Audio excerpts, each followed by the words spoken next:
the evolution is now, they're all digital, they're all network enabled, they're on the network, they're accessible by multiple systems and remotely and all those kinds of things. So is that right? Am I understanding what you're saying there?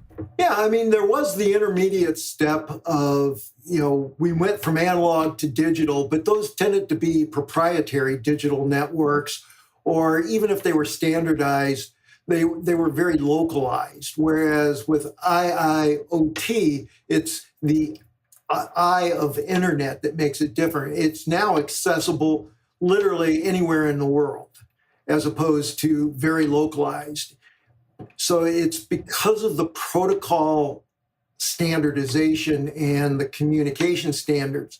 It also is enabled by the fact that we have so much powerful computing at our fingertips now. I mean, IIoT would not have evolved if we didn't have IoT, the Internet of Things in general, cell phones and all of the other connected devices out there.